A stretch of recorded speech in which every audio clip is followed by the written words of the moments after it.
जब आपका all India बार examination AIBE कहते हैं, जिसको वो आपका क्लियर हो जाता है, तो उसके बाद में आपको क्या करना होता है। बहुत ज़्यादा लोगों के मन में डाउट है, या फिर किसी को नहीं भी पता है, या फिर पूरी तरह से वो अवेयर नहीं है, पूरी तरह से उसको जानकारी नहीं है कि उसको क्या करना चाहिए। तो मैं इस वीडियो में बताता हूँ आपको कि जब आपका ऑल इंडिया बार एग्जामिनेशन क्लियर हो जाता है तो उसको आपको कौन से स्टेप्स को फॉलो करना है और क्या करना है, और क्या आपकी जो ड्यूटीज़ हैं और कौन कौन सी बातों को आपको एहतियात बरतना है और जिनके बारे में आपको अवेयर रहना है।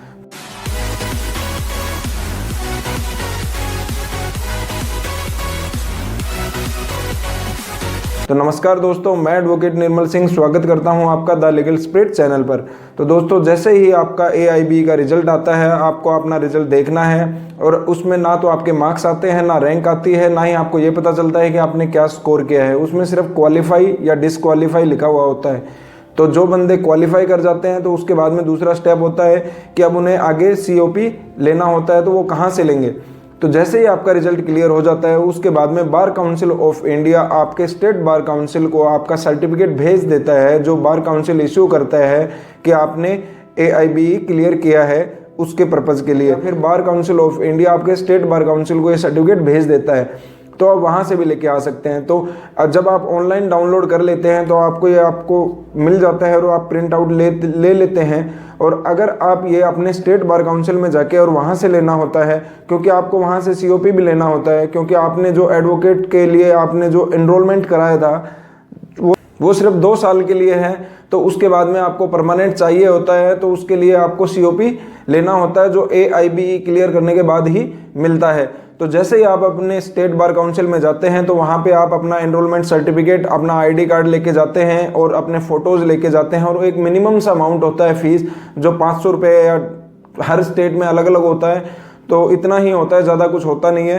तो वो आप लेके जाते हैं। तो वहाँ जैसे ही आप अपना वो फीस देते हैं और अपने डॉक्यूमेंट्स देते हैं, तो वो आपको पुराना जो आपका सर्टिफिकेट होता है और ID कार्ड होता है वो रख के, और आपको दूसरे आपको ID कार्ड और आपको नया सर्टिफिकेट ऑफ प्रैक्टिस दे देते हैं, जो आपका 5 साल तक वैलिड होता है। तो दोस्तों, अब आपके दिमाग में ये डाउट आ रहा होगा कि सिर्फ 5 साल ही क्यों, लाइफ टाइम के लिए क्यों नहीं?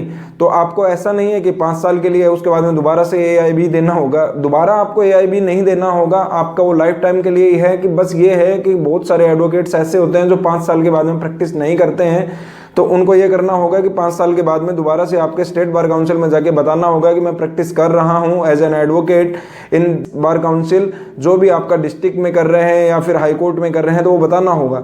तो उसके बाद में जैसे ही आपको वो सर्टिफिकेट मिलता है, तो 5 साल के बाद में आप दोबारा से एक मिनिमम अमाउंट देके के दोबारा से जो डॉक्यूमेंट हैं, फोटोज़ देके आप उसको अपडेट करवा सकते हैं, रिन्यू करवा सकते हैं। तो आपको वहाँ से वो COP मिल जाता है। वो COP लेने के बाद में आप जहाँ पे भी प्रैक्टिस कर रहे हैं, वहाँ के अपने बार एसोसिएशन में जाके और उस COP को वहाँ पे बता दीजिए कि मैंने AIBE क्लियर कर लिया है, सर्टिफिकेट ऑफ प्रैक्टिस ले लिया है। उसके बाद में वो वहाँ पे भी उस चीज़ को दर्ज कर लेते हैं, तो ये आपके लिए बेनिफिट रहेगा। तो दोस्तों, COP और AIBE जो रिजल्ट होता है, उसके बाद में जो सर्टिफिकेट मिलता है बार काउंसिल ऑफ इंडिया की तरफ से, तो इन जो भी क्वेश्चन है इनसे रिलेटेड अगर कोई भी आपको डाउट हो तो आप मुझे कमेंट कर सकते हैं और इस वीडियो को अपने दोस्तों के साथ में शेयर कर सकते हैं। और यहाँ तक पहुँचने के लिए और यहाँ तक देखने के लिए धन्यवाद दोस्तों। जय हिंद।